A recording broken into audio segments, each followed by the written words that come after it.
Assalamualaikum warahmatullahi wabarakatuh. Hai Rio Sport Lovers, Rio Sport kembali menyapa Anda. Kali ini kita tidak akan bahas soal transfer dulu ya, agak bosen kayaknya.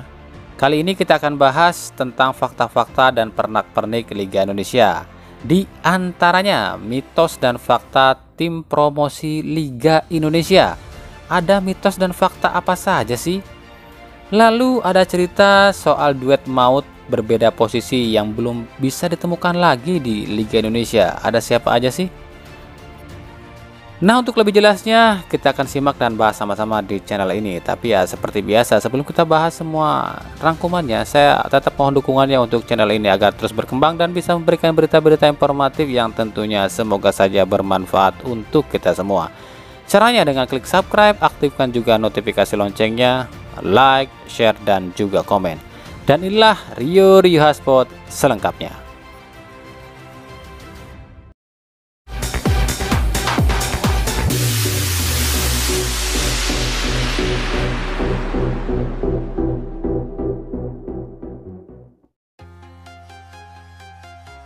Di Liga 1 musim depan ada beberapa hal unik. Selain kabarnya akan ada marquee player, andai benar loh, ada pula 3 tim promosi yang disebut tim Sultan baru, yakni Rans Cilegon FC, Persis Solo, dan Dewa United. Nah, 3 tim ini disebut-sebut calon kuat penggoyah singgasana kasta papan atas Liga 1 musim depan. Hal ini wajar, pasalnya dengan dana yang berlimpah, 3 tim ini bisa kapan saja bongkar pasang skuad dengan membeli skuad mewah. Tapi jangan senang dulu. Pasalnya dalam sejarah Liga Indonesia sejak 2017 ada mitos loh. Mitos apaan ya? Ya, mitos dimana di antara tim promosi di setiap musimnya pasti di akhir kompetisi akan ada yang terdegradasi. Ini fakta. Sebagai catatan, musim kompetisi 2017 tak ada tim promosi ya, karena Liga 1 baru digelar dengan format yang baru setelah format yang lama diganti. Nah, di 2018, 3 tim promosi ke Liga 1 adalah Persebaya, PSMS Medan, dan PSIS Semarang. Dan di akhir kompetisi, PSMS harus terdegradasi bersama Sriwijaya dan Mitra Kukar. Di 2019, 3 tim promosi itu ada PSS Sleman, Semen Padang, dan Kalteng Putra. Dan ternyata di akhir kompetisi hanya 1 tim promosi yang selamat, yakni PSS Sleman. Sisanya Kalteng Putra dan Semen Padang terdegradasi bersama Perseru Badak Lampung. Di 2021-2022 yang baru usai ini, 3 tim promosi adalah Persik Kediri, Persita Tangerang, dan Persiraja Banda Aceh. Dan faktanya 1 di antara 3 tim promosi tadi harus terdegradasi, yakni Persiraja Banda Aceh bersama Persipura Jayapura dan Persela Lamongan. Lalu bagaimana dengan musim depan? 3 tim promosi ini apakah akan memecahkan sejarah untuk pertama kalinya tak ada tim promosi yang terdegradasi, atau justru 1 di antara 3 tim promosi ini akan terdegradasi, atau justru 2 di antara 3 tim yang promosi ini akan terdegradasi, atau malah 3-tiganya akan terdegradasi musim depan? Semua bisa terjadi dan bisa terjawab musim depan ya.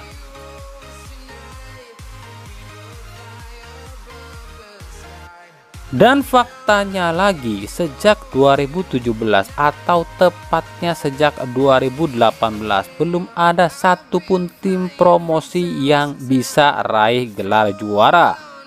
Di 2018, 3 tim promosi yakni Persebaya, PSMS Medan, dan PSIS Semarang tak bisa jadi juara karena juaranya adalah Persija Jakarta.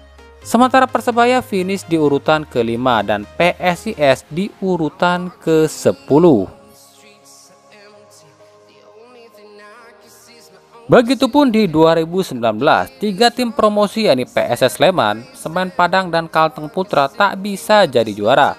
Seperti yang telah kita bahas di awal, Semen Padang dan Kalteng Putra terdegradasi, sementara PSS Sleman finish di urutan ke-8.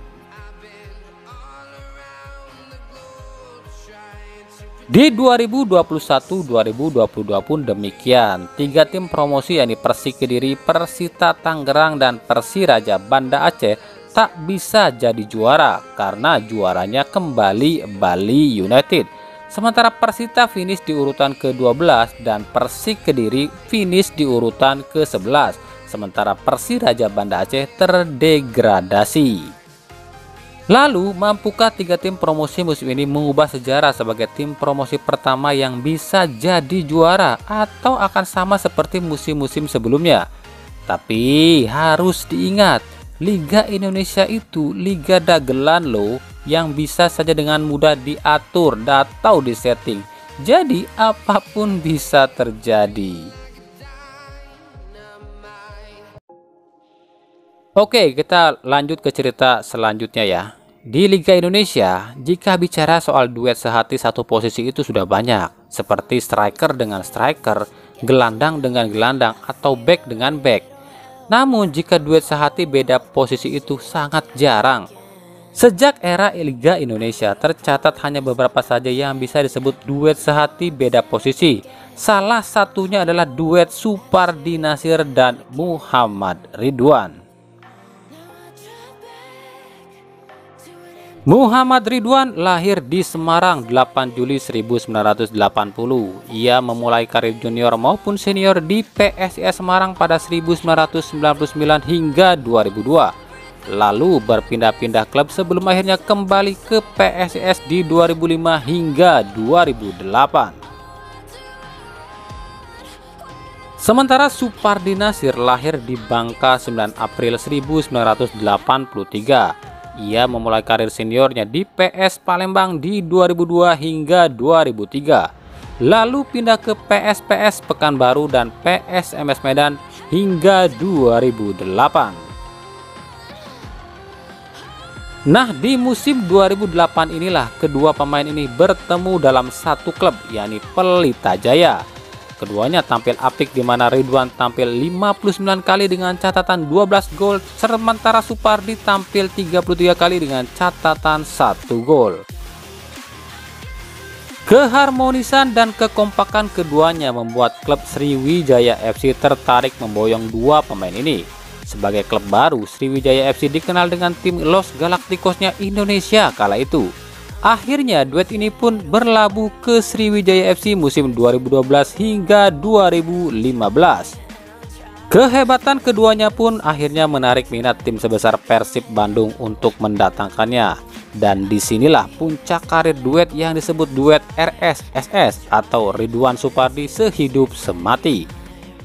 Di mana Supardi tampil 61 kali selama 3 tahun dengan catatan 2 gol, sementara Ridwan tampil 52 kali dengan catatan 14 gol.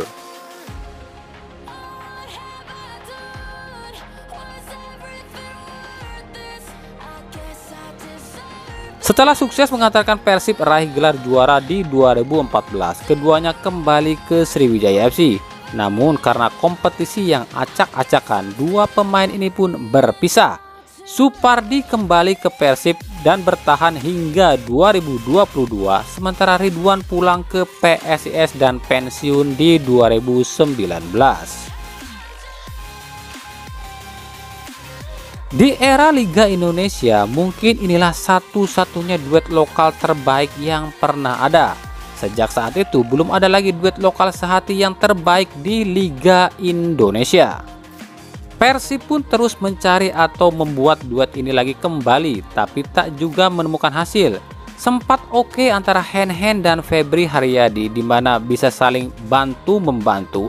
Namun Rene Albert justru terlalu sering memarkirkan Febri sehingga Hen-Hen harus bergiliran berganti-ganti pasangan dengan Bruno Katanhede maupun Freds Butuan atau Erwin Ramdhani. Tapi jika kami lihat Hen-Hen dan Febri mungkin tak bisa jadi duet. Menurut kami cocoknya jadi trio, yakni dengan bantuan Beckham Putra. Pasalnya ketika tiga pemain ini main, jelas terlihat chemistry yang sangat apik. Jadi intinya belum ada yang bisa gantikan duet maut Supardi dan Ridwan di Persib. Mungkin musim depan bisa saja jika Hen dan Febri bisa main bersama lagi loh, siapa tahu. Oh ya, mungkin ada yang bertanya, Bang, kan ada Marco Simic dan Rico Simanjuntak yang chemistry-nya bagus di Persija Jakarta. Kan saya sudah bilang, duet lokal loh, Simic kan bukan lokal. Oke, itulah tadi pembahasan kita di video kita kali ini. Jika kalian suka dengan video ini, silahkan like dan subscribe ya. Kalau tidak suka juga nggak apa-apa, dislike juga nggak apa-apa. Ikuti terus berita seputar sepak bola, khususnya Liga Indonesia dan pernak-perniknya hanya di Rio Hotspot. Terima kasih yang telah menyaksikan video ini dan mengunjungi channel ini. Kritik dan saran selalu kami nantikan di kolom komentar atau di media-media sosial kami yang ada di bawah ini. Sampai jumpa di video-video kami selanjutnya dan salam Rio Hotspot.